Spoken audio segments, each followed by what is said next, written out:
ingsun iku anduru ningali ingsun ila Rasulillah sallallahu alaihi wasallam maling Rasulullah sallallahu alaihi wasallam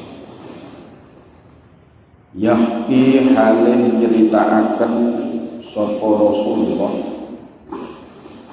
nabi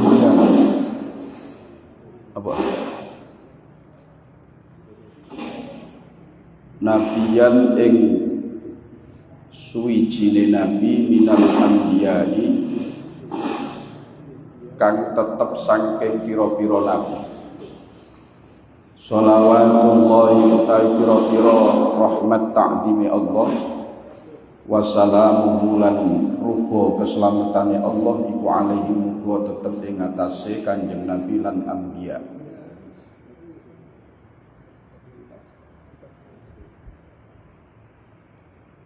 Dorobahu mukul ing nabi sapa qaumuhu qaume nabi fa admauhu moko ngetokaken getih sapa kaum ing nabi wa huwa hale utawi nabi iku yamsahu musab sapa nabi adama ing getih an wajhihi saking wajahe nabi yaqulu hale dawuh sapa nabi Allahumma dukus ya Allah Ighfir mugi ngapura Tuhan li qaumi maring kaum ingsun fa innahum moko sak temene kaum iku la ya'lamuna ora padha ngerti sapa kaum muttafaqun alaihi utawi iku hadis kang den sepakati apa alaihi hadis pun paham kan kula wau paham napa mboten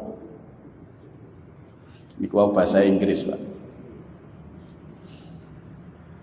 di niki wau satu riwayat hadis kula maknai secara literal ala pesantren niku cara memaknai yang paling detail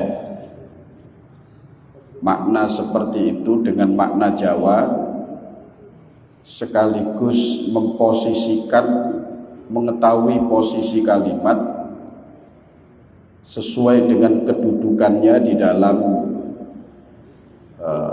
gramatika Arab. Makna paling detail niku di antara makna-makna yang ada dalam memaknai secara literal ala pesantren niku. Hadis ini diriwayatkan oleh Imam Bukhari dan Imam Muslim dan keduanya sepakat dengan hadis ini. Karenanya hadis ini diberikan catatan muttafaq alaih, hadis yang disepakati oleh Imam Bukhari Muslim. Hadis niki bersumber dari Abdullah bin Mas'ud atau lebih dikenal dengan Ibnu Mas'ud, kunyanya Abi Abdurrahman.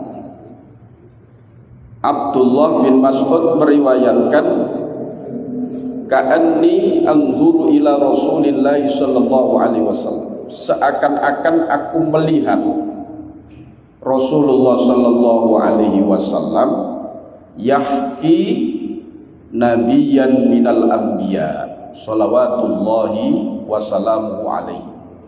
Beliau menceritakan salah seorang dari nabi-nabi terdahulu.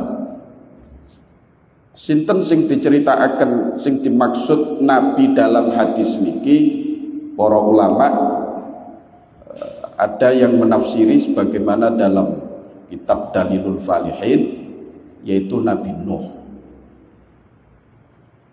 Di Kanjeng Nabi menceritakan kisah nabi-nabi terdahulu pada para sahabat. Karena dengan kisah-kisah hadirin kita bisa mengambil pelajaran. Minimal kalau kita tahu tentang kebaikan orang-orang terdahulu, kita tidak akan merasa sombong dengan diri kita Mergo ternyata kebaikan kula sampean dibanding dengan orang-orang terdahulu itu tidak ada apa-apanya, sehingga kita membuat diri kita rendah hati. Kalau kita mengetahui kisah penderitaan orang-orang terdahulu, itu akan menambah kesabaran kula sampean. Ternyata ujian yang diterima orang-orang dahulu dibanding kita itu sangat jauh lebih berat ujian orang-orang terdahulu, sehingga kula sampean akan bertambah sabar dalam menghadapi ujian dalam kehidupan ini. Itu manfaat dari kisah-kisah orang-orang solih sebelum kita. Baik, di sini Kanjeng Nabi menceritakan salah seorang nabi, menurut sebagian mufassir itu adalah Nabi Nuh. Kenapa dengan Nabi Nuh? Darabahu qaumuhu fa'admauhu wa huwa yamsahu dama an wajhi. Nabi Nuh niku di awal dakwahnya. Nabi Nuh niku dakwah boten sedilu, Pak. 950 tahun. 950 tahun. Itu cuman dapat orang 80 orang. 80 orang itu saja sebagian keluarga beliau. 950 tahun dakwah mek entuk 80 wong. Lah awak dhewe ngaji nang Baitul Amin iki sik durung 10 tahun. Wis angsal pinten atus niki. 1, 2, 3, 4, 5, 6, 7, 8. Oh, nggih tambahane kok 10 wisan. Lumayan. Berarti akeh malaikat timbang wong iki, ngoten.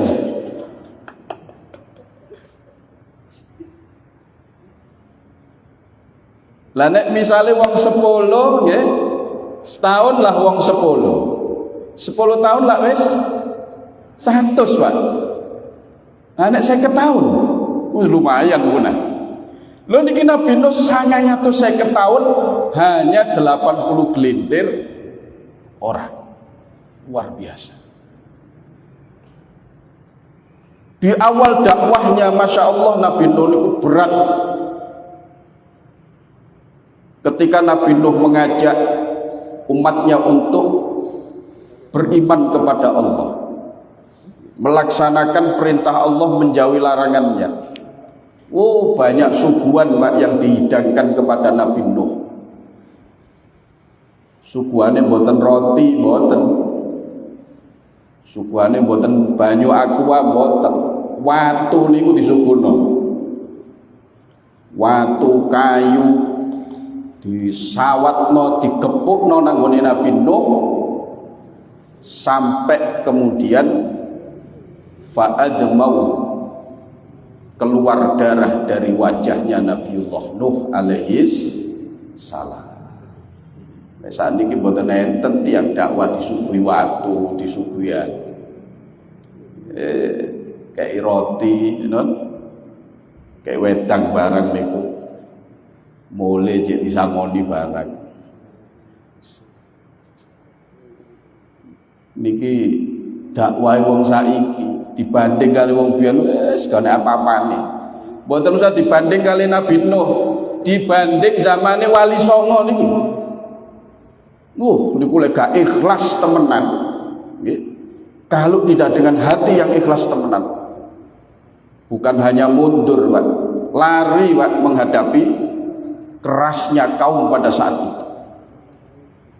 Wali Songo niku meskipun dakwah di tanah air ini tidak dengan peperangan, dengan perdamaian, tapi banyak sekali rintangan halangan yang mengancam nyawa beliau.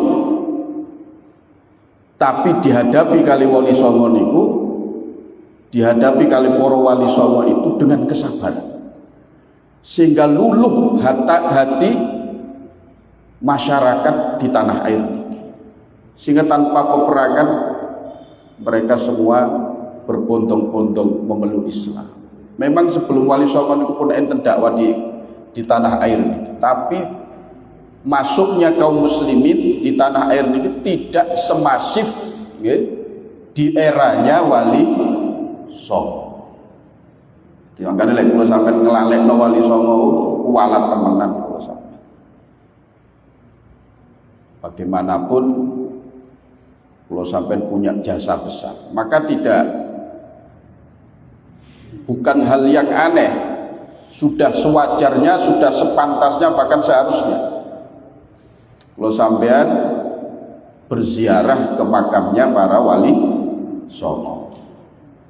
Mereka lah kalau sampean sakit saat ini kumpul mengaji bersama, berkat mereka lah kalau sampean mengenal syariat Islam dan seterusnya.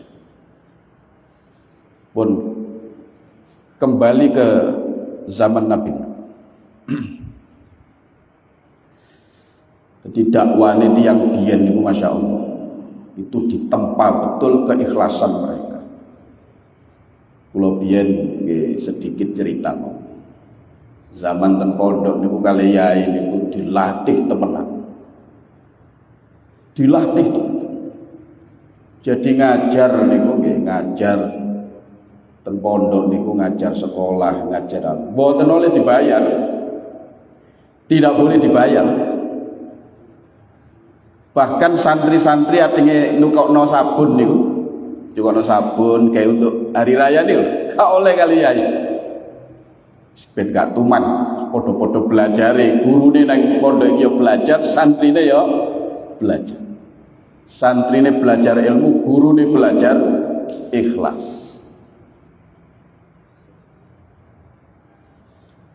Niku katik setiap satu Jumat sekali, 2 Jumat sekali. Niku dikirim ten desa, Pak. Dikirim ten desa dakwah ten desa, ten dusun-dusun. Nggih ngoten. Jamiah sing diisi kali santri-santri niku mboten oleh nyangoni kan kalian. Dadi wis terlatih. Wis ket biyen niku wis terlatih. Ya memang digembleng betul kali. Jangan sampai engko mulai niku gak ngurip-ngurip agama malah cari hidup dalam agama. Itu berat, itu bahaya. Akhirnya gak objektif menyampaikan pesan-pesan agama ini, tidak objektif. Kembali ke kisahnya Nabi Nuh. Sampai Nabi Nuh itu keluar darah. Akhirnya Nabi Nuh dikisahkan di sini sampai mengusap darah beliau dari wajah beliau. Temriki disebutakan darah seorang nabi, darah seorang nabi itu kalau menetes di bumi, Pak, saat itu juga kaum itu akan terkena balak dari Allah Subhanahu wa taala. Ini Nabi Nuh itu diusap temen sampai netes nang ngene bumi. Rasulullah ketika diantemi watu ten Taif, kaki beliau berdarah, diusapi kali Kanjeng Nabi. Ojo sampai netes nang bumi. Lho ngoten mawon, datang dua malaikat. Datang dua malaikat datang Kanjeng Nabi, situ malaikat Jibril, situ malaikat penjaga gunung di sekitar Makkah, di sekitar Taif. Apa yang terjadi? Malaikat Jibril uluk salam dan Kanjeng Nabi matur Kanjeng Nabi, niki malaikat sing jaga gunung niki Kanjeng Nabi nyuwun izin dateng panjenengan. Oh iya. Kongkon matur apa sing arep diaturno malaikat iki? Ten wani, Pak. Malaikat kali Kanjeng Nabi kalah derajat. Bukan hanya dengan Rasulullah, dengan seluruh nabi malaikat niku kalah derajat. Dinun sewu dhisik nang Kanjeng Nabi. Kanjeng Nabi niki kula sampun diutus kali Allah Subhanahu wa taala. Kula kengken pasrah dateng panjenengan. Nopo kersane panjenengan? Lek memange panjenengan kersa, dua gunung ini akan saya tumpahkan ke penduduk Taif. Karena Allah mendengar Kanjeng Nabi ucapan kezaliman orang-orang Taif dateng ngarsa panjenengan. Kanjeng Nabi boten kersa. Gak malaikat, aku justru berharap semoga Allah menumbuhkan dari mereka orang-orang yang menyembah kepada Allah Subhanahu. Baba wis wong tuane kurang ajar baba. Mbok menawa anak engko tumbuh dadi orang-orang yang taat. Lah niki kisah Nabi Nuh nggih ngoten, sami niki, Pak.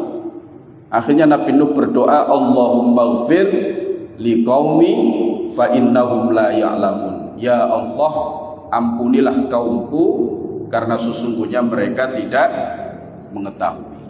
Niki di awal dakwah beliau. Tapi di akhir dakwah beliau setelah 950 tahun, dungane mboten ngoten Nabi Nuh niki.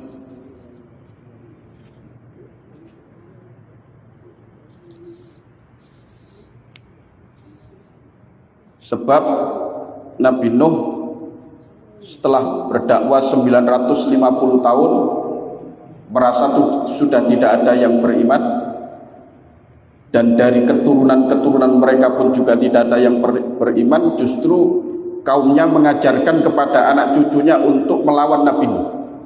Akhirnya di penghujung dakwahnya Nabi Nuh itu berdoa, Rabbi la tadhar alal ardi minal kafirina dayyara. Ya Allah, jangan engkau sisakan sedikit pun di bumi ini dari orang-orang kafir. Niki lek sampean sisakan, ya Allah, mereka akan mengajarkan kepada anak cucunya untuk tidak beriman kepada. Ini akhirnya diluluh lantakkan kali Allah Subhanahu wa taala. Jadi wong niku lek sabar, Pak, nggih. Orang itu kalau sabar maka dia akan mendapatkan pertolongan Allah Subhanahu wa taala. Di satu riwayat, riwayat Muslim, dan riwayat Muslim niku disebutkan ada seorang sahabat datang kepada Rasulullah sallallahu alaihi wasallam. Kanjeng Nabi, kula niki duwe kerabat, niki ten Sahih Muslim. Kula niki duwe kerabat Kanjeng Nabi, asiluhum wa yaqta'unani. Saya itu menyambung silaturahim, persaudaraan dengan kerabat saya ini, tapi mereka memutuskan kekerabatan dengan saya.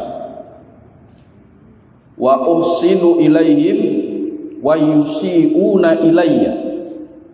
Kula niku selalu berbuat baik Kanjeng Nabi ten derek kula niki, ten dulur kula niki, ten kerabat kula niki. Tetapi balasan yang dia berikan kepada saya justru sebaliknya. Air susu dibalas dengan air peceren. Kula ngapi inggih dibales elek. Terus sahabat niku wau, wa ahlumu alaihim wa ahlumu anhum wa yajhaluna alayya. Kula niki selalu bersabar menghadapi keburukan saudara saya ini, tapi pancet mawon boten leren-leren lek ngeleki nang nggone kula. Terus pundi niki Kanjeng Nabi? Kanjeng Nabi dawuh, la ing kunta kama kulta, lek anjene bener apa sing kok ucapno, lek anjene bener apa sing kok ucapno, faka'an nama tusiffuhumul mallah, bahwa kamu selalu berbuat baik meskipun dijahili oleh saudaramu, maka seakan-akan kamu menyuapkan abu yang panas ke dalam mulut mereka. Wong niku lek ngeleki kula sampean, napa malih ngeleki kula sampean dengan kesengajaan, tapi kula sampean membalas kebaikanmu tambah panas atine niku, Pak. Padha kali kula sampean nyiksa di piyambake. Padahal kita berniat baik kepada mereka, tapi itu justru menjadi pukulan telak. Lek terus Gus Bahak nuduhno kula sampeyan itu tidak bisa didikte oleh orang lain. Ana wong api kula sampeyan melok api, ana wong ngregetno kula sampeyan bales ngregetno. Niku lak padha kali kula sampeyan mudah didikte oleh orang lain. Kalau kita tidak didikte oleh orang lain, ana wong api kita apiki, ana wong mboten ngapiki tapi kula sampeyan tetap ngapiki, ya itu pertanda kita tidak didikte oleh orang lain. Itu yang pertama kata Rasulullah. Padha kali kula sampeyan memberikan pukulan telak kepada mereka. Wala yazalu ma'aka minallahi dhahirun 'alaihim ma dumta 'ala dzalik. Dan Allah akan selalu memberi pertolongan kepada kamu atas mereka selama kamu tetap dalam kondisimu, yakni tetap berbuat baik kepada mereka. Maksudnya itu, lek kula sampean tetap ngapiki, engko Allah dhewe sing balas. Kula sampean entuk ganjaran, tetap entuk ganjaran, ndak ilang ganjaran kula sampean mergo kula sampean sabar, tapi tetap dheweke wa jazaa'u sayyi'atin sayyi'atum mithluha, dheweke tetap mungkin kena imbas dari perbuatan buruknya itu, dan Allah yang memilihkan sebab-sebabnya dan jalannya. Di kula sampean pahala kesabaran kita tidak hilang, tapi mereka tetap dibalas oleh Allah Subhanahu wa taala. Cuma niki teori hati. Kan? Prakteke bumbuan ale kula sampean iki. Lek delok potongan kula sampean koyo ngene koyo ngamukan kabeh.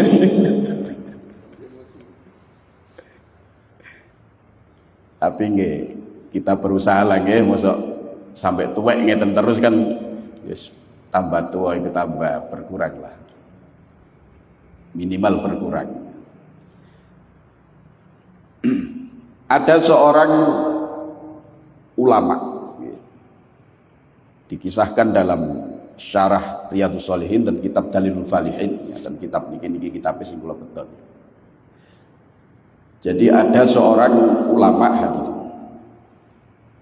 itu masuk sebuah daerah yang mayoritas penduduknya tidak mengenal beliau, bahwa beliau itu ulama besar. Diono kiai ploso lah misalnya ngoten. Iku dolen nang kene kenjeran. Wong kenjeran gak ero lek niki kiai. Wong biyen durung enek WA nggih. Dereng enten Twitter, dereng enten video call. Saiki gak patek kiai ngoten, waduh wis viral lek kiai, padahal gak patek kiai saja. Biyen niku kiai gede barang niku tidak begitu viral. Hanya orang-orang yang pernah berinteraksi dengan beliau yang tahu kalau dia itu seorang ulama. Niki nggih ngoten.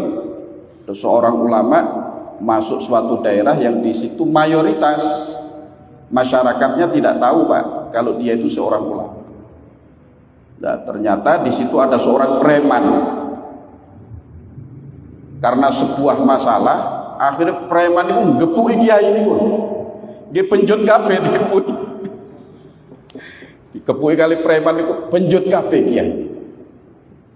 Bareng wis penjut kabeh, dadak enten tiyang mara nang gone preman, "Cak, ngawur ae sampean iki. Iki kiai ploso cak iki." Iki kiai ploso, iki kiai iki ngawur ae sampean. Waduh, gak ero aku, Dik. Sampean sih anggere wong salah titik dia, salah titik dia. Terus ya apa iki? Ya, sampean njaluk sepuro, gak njaluk sepuro kualat sampean iki.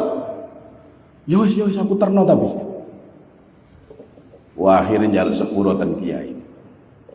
Kiai nyuwun sewu Kiai.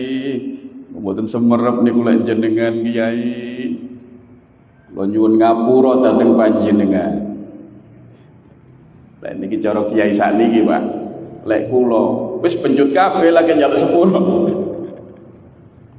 Tambakno. Tapi Kiai niki mboten. Oh, iya Dek, padha-padha. Sampeyan lho durung njaluk sepuro wis tak sepuro ya. Malah aku berterima kasih ambek sampeyan tak dongakno kebaikan ambek aku. Tak dongakno selamat, tak dongakno awak sampeyan waras, awet waras. Loh, waget ya. Kok ngoten Kiai? Loh iya to, Dek. Gara-gara sampeyan iki aku mlebu swarga. Tapi aku gak kenek cipratan dosa sing kok perbuat. Mergo Kiai ini mboten bales. Jadi kon tetep entuk siksaan, entuk sanksi teko Allah Subhanahu wa taala. Aku gak melok entuk, tapi aku justru entuk ganjaran teko Allah sing dadi sebabnya aku mlebu swarga. Akhirnya taubat sinten preman ini wau di hadapan ulama itu. Rumiyin ten Jember, Pak. Iki mungkin nate kira criosaken. Sabarnya ulama-ulama terdahulu itu luar biasa. Ten Jember niku ada salah satu pesantren di satu desa yang entah tahun pinten niku. Pokoknya listrik dereng mlebet mriku.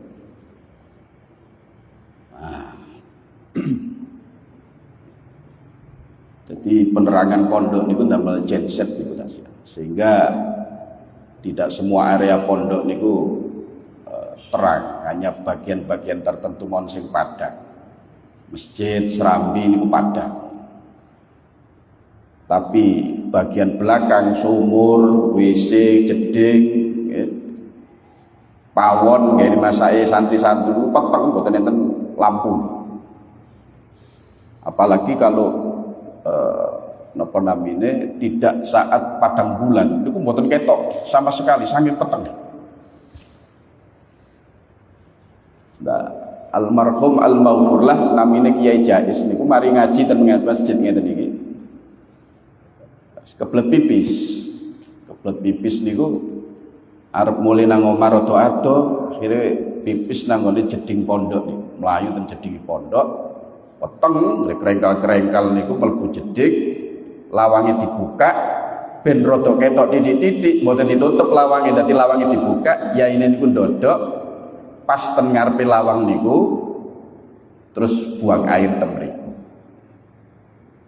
Lah kok enten santri, Pak. Padha kebelet ngoyoni. Melayu jedinge mek sitok. Mlayune nggih mriku. Mlayu mriku wong jenenge santri nguyune mboten kalih ndodok kalih ngadeg madhep nang gone mlebu titik nang gone lawang niku wau madhep nang gone jeding soalnya mlebu jeding tambah peteng gak ngerti ndek ngarep titike niku enten kiyaine niku wau sing buang air ngoten santri krojok mbek ngadeg suarane kok koyo mendali kok koyo cedek ngene biasa kan nang bit kan rada ado nggih srot biar iki kok cedek wis banyune kok wis nyiprat iki jarine santri mboten mikir biar wong gak ketok bareng rada suwe wis mari kira-kira mari nguyune niku almarhum al-maghfur lagi Kiai Jais niku ngomong ngeten lek ngoyo aja banter-banter le. Lho niki real niki Pak, cerita real. Lho ngoten niku ngenteni santrine wis mari nguyuhe nggih. Kula sampeyan kecek begitu ngono kaget to nggih. Duyu yo ngadeg-ngadeg mriku kiai ini mboten semerep ari nang burine kiai ini. Mestine kan yo langsung begituan langsung jingkat langsung ngomong. Niki mboten dijarno kali kiai ini sampai mari.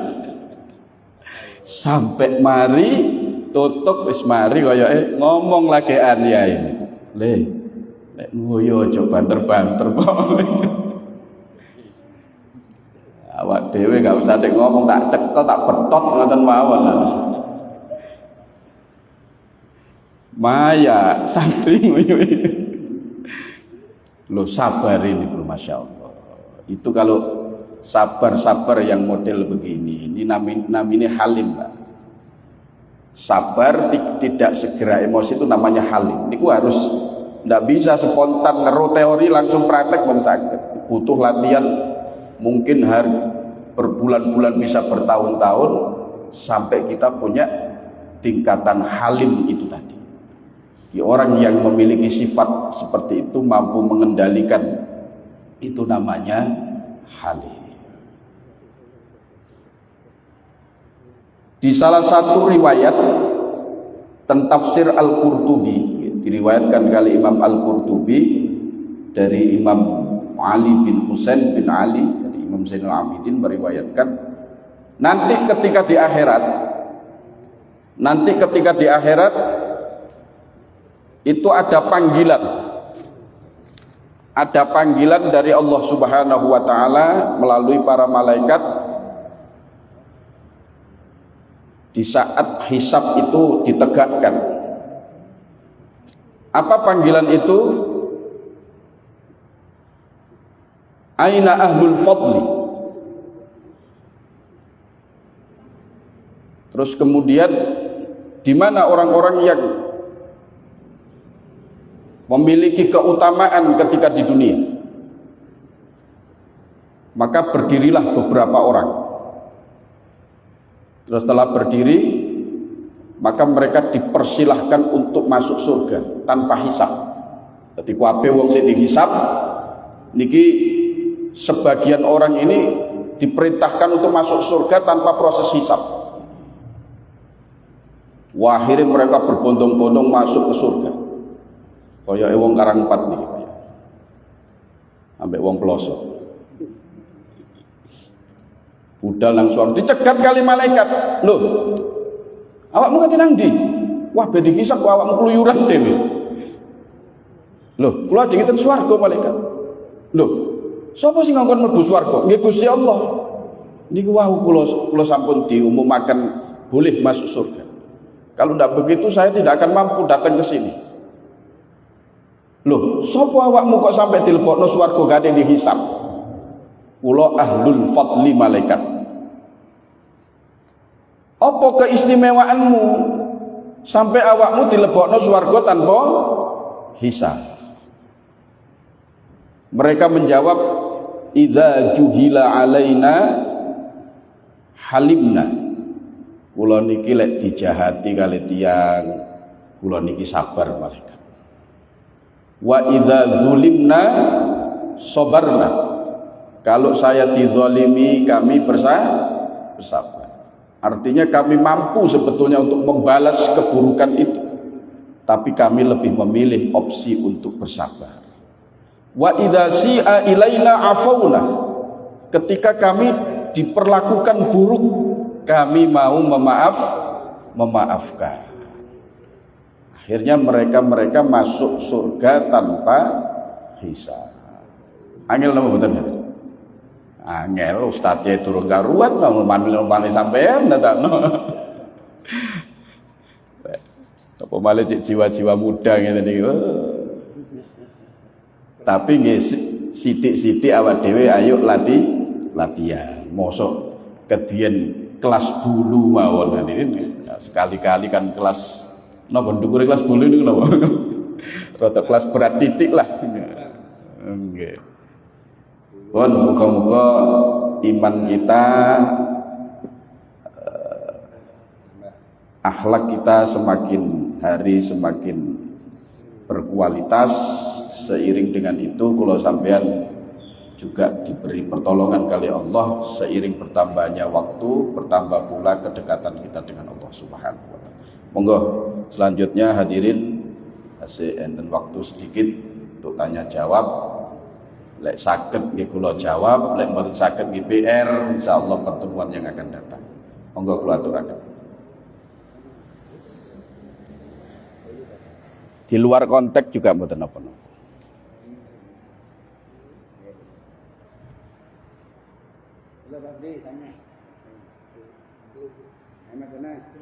Nggih, monggo.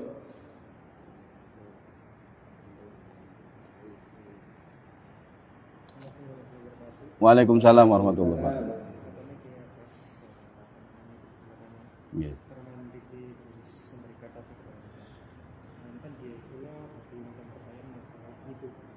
Perbedaan antara ulama sekarang dan ulama dulu.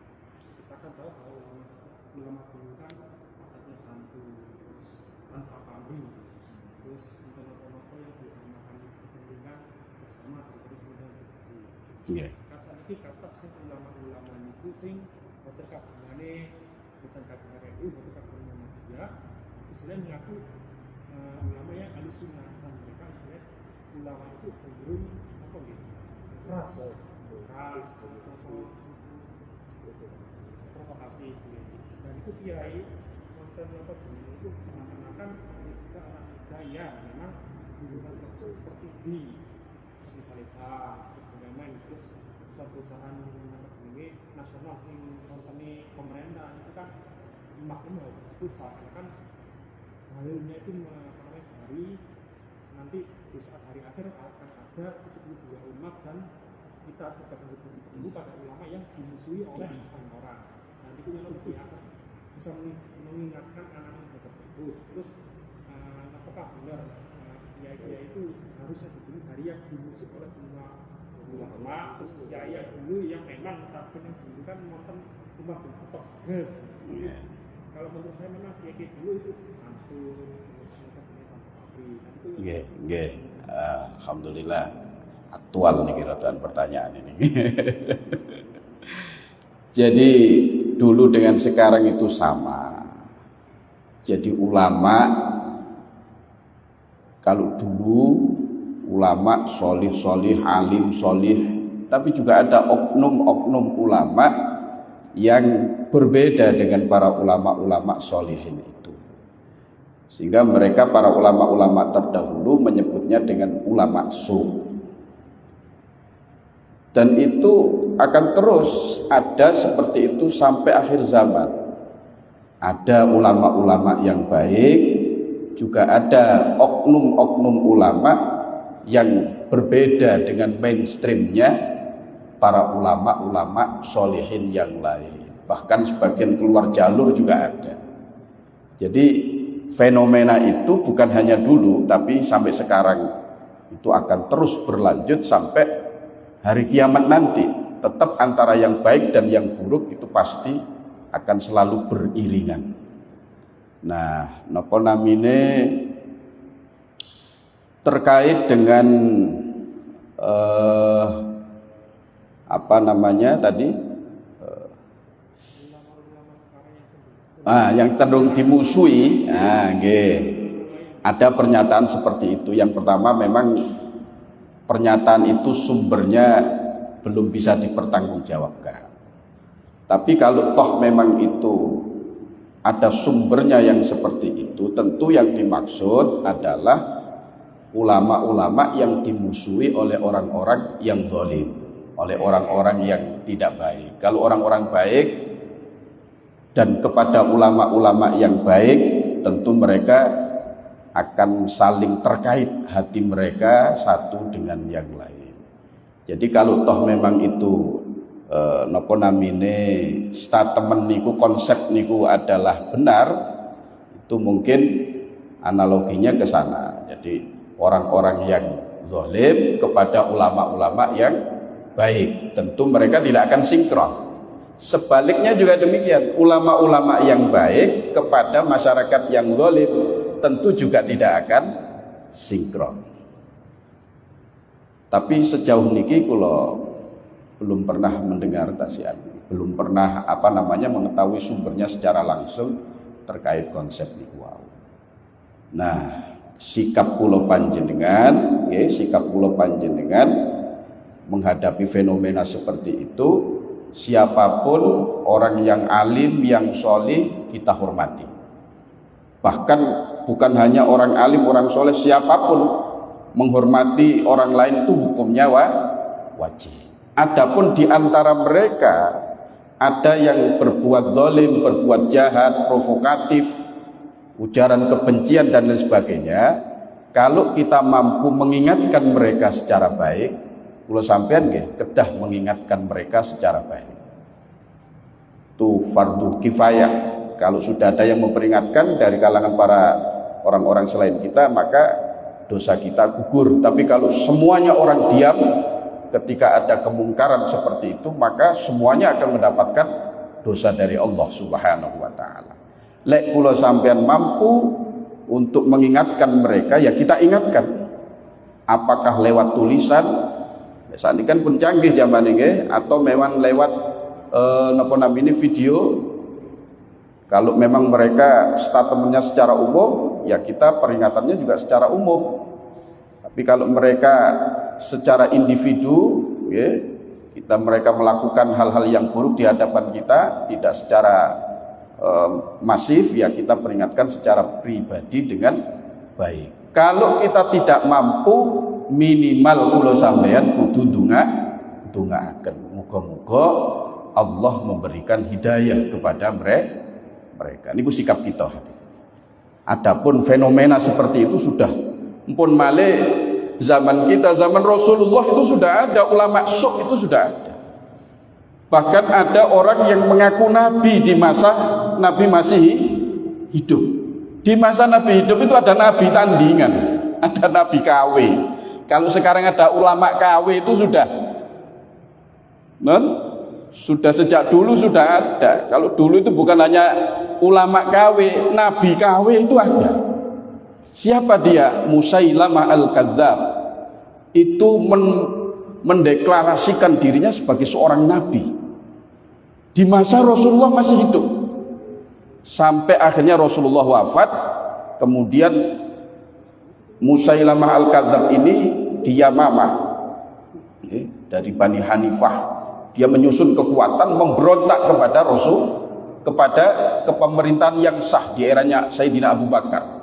Maka terjadilah perang Yamamah, perang menghadapi orang-orang murtad yang dipimpin oleh Nabi palsu Musailamah al-Kadzdzab. Itu sehingga sampai korban dari kaum muslimin banyak penghafal Quran yang gugur pada saat itu. Kemudian karena sebab itulah kemudian terjadilah pengkodifikasian Al-Quran. Jadi dulu Al-Quran masih terjajar-jajar. Gara-gara enten peristiwa itu banyak ahli Quran yang gugur. Kemudian Sayyidina Umar mengusulkan kepada Sayyidina Umar untuk mengkodifikasikan Al-Quran. Jadi ada sisi positifnya juga peristiwa-peristiwa. Ada lagi pertanyaan, monggo. Kasih wonten waktu.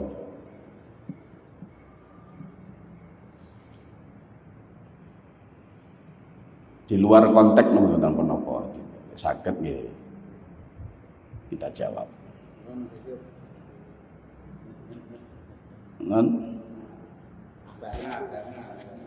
Apa eko monggo. Nggih. Nek enten-enten nggih ditutup hadirin ngoten.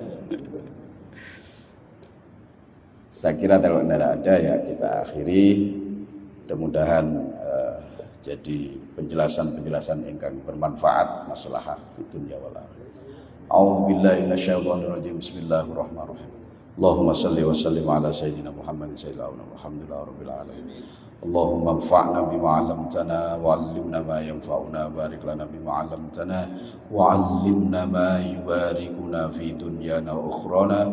Rabbana atina fid dunya hasanah fil akhirati hasanah wa qina 'adzabannar. Wa sallallahu ala sayyidina Muhammad baraka wa sallam. Alhamdulillahi rabbil alamin. Fatihah. Demikian hadirin, dan kurang lebihnya mohon maaf. Assalamualaikum warahmatullahi wabarakatuh.